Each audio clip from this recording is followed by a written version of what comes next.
Welcome to the Savvy Dentist podcast with Dr. Jesse Green, the show where great dentistry meets great business.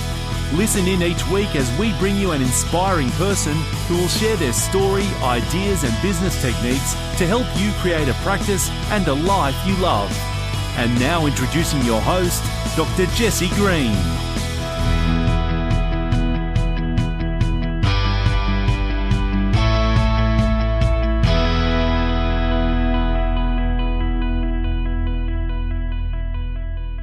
Hello everyone, it's Jesse Green here. Welcome back to SavvyDentist.com and to the Savvy Dentist podcast. It's great to be here with you as always. In our podcast today, we're going to be talking about how to be a good boss. We all understand the value of building a team. We know that a team gives us freedom. But quite frankly, dealing with people is the hardest part of life, not just in business, it's life in total. And nobody teaches you how to do that. In business, we end up in a leadership role running a business, and we've had no training, no skills to be able to take on this role.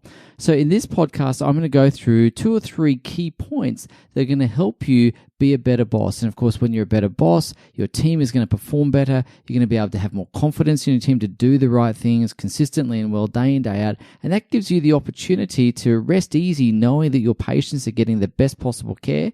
And that's going to then give you the confidence, if you choose, to step out of your practice somewhat. So let's get down to these key points. Of course, first key point is we need to get real about who is on our team. And it's hard to be a great boss if we don't have the right people on board. We need to understand very clearly who's a culture fit. And these are the people who buy into our vision. They get the vision, they understand the vision, and they share the same values as us. And when I mean share the same values, they understand the values, but they demonstrate the behaviors and the habits that underpin those values as well. Now, apart from being a great culture fit, we want someone who's competent in their role, someone who's a great performer. And you know, when we look at this, there's a tool that I use with the clients that I work with called the Performance Culture Matrix. And if you think about this as a 2x2 grid or a cross on a page, much like a dental quadrant, in the upper right-hand corner, we've got an A player. And an A player is someone who's a great performer and a great culture fit. In the lower right corner, we've got a B player. And a B player is someone who's a great culture fit, but they're got a little bit of room to move in their performance, and they've got some skills to develop, some training to be undertaken, perhaps to move towards that A quadrant. A C player is someone who is actually quite competent in their role, but they are not a great culture fit. And these are the ones that give us headaches at night. And finally, the D player is someone who's not a great culture fit, and nor are they a great performer. Now, it's really important to understand that it's not a matter of whether or not these people are good people or not. It's got nothing to do with that. They're probably all wonderful people, but it's really a conversation about fit. And as I said, really, when it comes to the team, a C player is probably the hardest one to deal with. And they're the sort of people, as I said, who are competent in the role, but they are a culture mismatch. They don't buy into the vision. They don't share the same values. And sometimes we tolerate things from C players that we shouldn't because we're worried about losing that skill set. I'm sure you've got someone in mind as I'm saying that to you. And quite candidly, if you've read my book about retention, I was a C player in a practice. I was competent enough in my role, but I certainly didn't operate by the same values as the practice owners there, and certainly couldn't see the vision that they were trying to, fulfill. And that just meant I had to go. And if you remember in the book, that's the only job that I have lost in my life. And it was upsetting. It was, humiliating at the time, but it was the right decision. And, it just means it wasn't a good fit for me or for them. And now I reflect on that journey, and I'm so grateful that that occurred because it set me up and set me free to be able to do other things, such as this podcast, actually. So again, we've got to know who are the people on our team. We've got to be able to understand very clearly whether they're sharing the culture, the values, and the vision, and whether they're a great performer. And we need to be able to do something to either, move them on or move them up to that A quadrant where they can be, star performers. So that was point number 1. Point number 2 about being a great boss is building the team up and pushing the work down. So what do I mean by that? We want to make sure that everyone on the team is using their time for their highest and best use. To build the team up, we need to be able to provide that training and support, that coaching and mentoring. We need to provide clarity of expectation. So we want to be able to show people what's expected of them, but we want to give them a pathway to achieving it, because oftentimes when new people join the business or team members move into new roles, they're kind of thrown into the deep end, and it's a bit of a sink or swim. Go read the practice manual, it's up on the shelf, or go and check out the videos on the Google site, or whatever it happens to be. But being able to upskill a team is so much more than that. It involves coaching, it involves mentoring, it involves giving your time to your key people so that they can develop.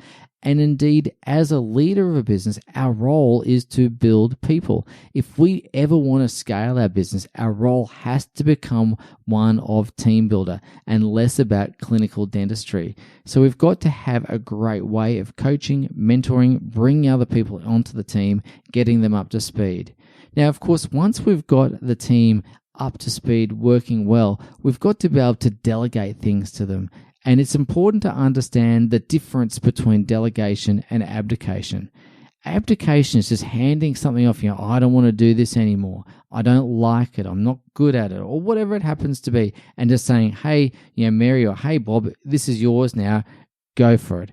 Now, of course, that's not delegation. Delegation involves an equipping process where, perhaps I'm doing a task at the moment, and then, of course, I do it while they look over my shoulder, then they do it while I look over their shoulder. So there's this process of we do it together. Then, of course, they ultimately do it on their own, but then they teach it. And so they're learning as they go. They're learning by me teaching them, but they're also learning by teaching someone else. And we want to make sure that they're following a process and a system around that. We want to make sure we have accountability around that and understanding that each person is going to be responsible for getting things done.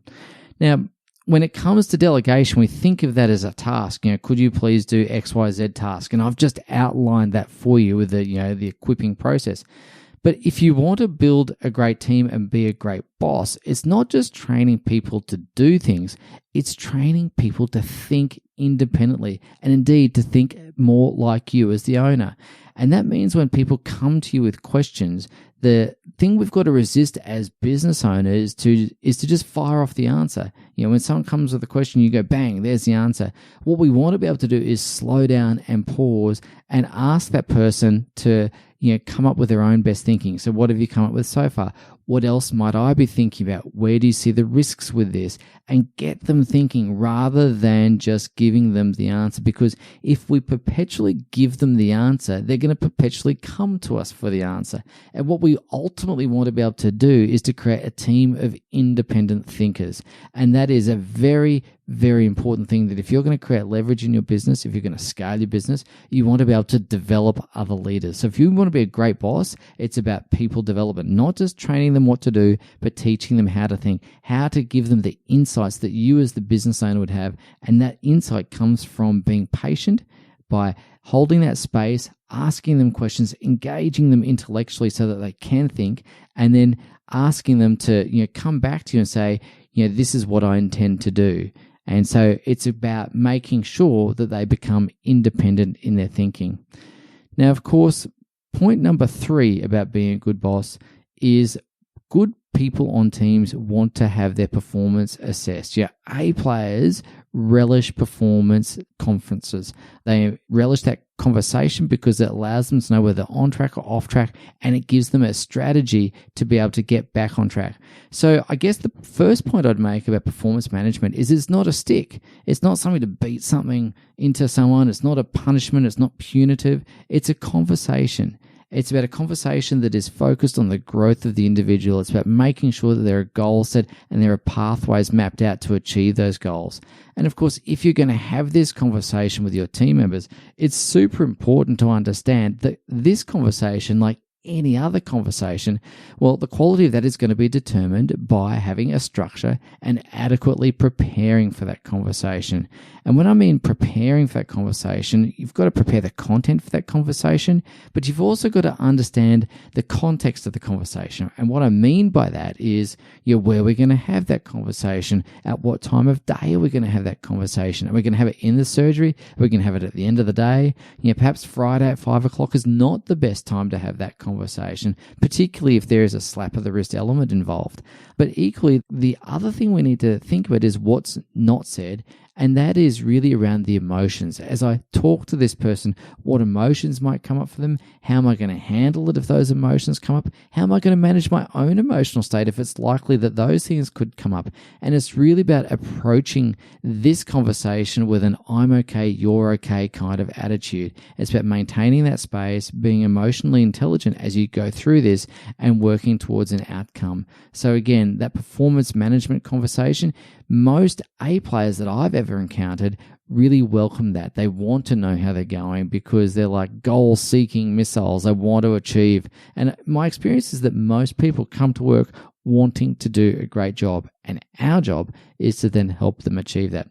So when it comes to being a great boss, there's 3 tips there for you, 3 ideas, 3 actions to really focus on. The first one is about getting real about who's on your team, using the performance culture matrix to really assess who's there and how they're going.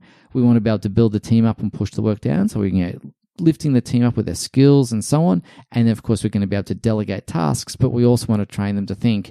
And of course, the performance management piece, as I said, is something that A players really relish, and it's a conversation that requires preparation and planning and a structure.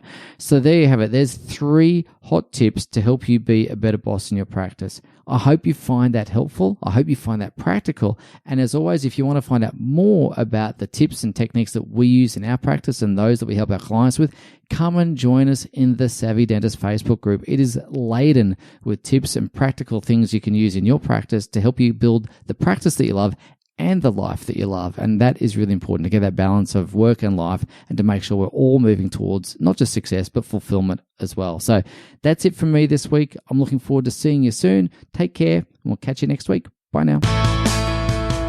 Thank you for listening to the Savvy Dentist podcast with Dr. Jesse Green. For more free tools and resources, join the free Facebook group.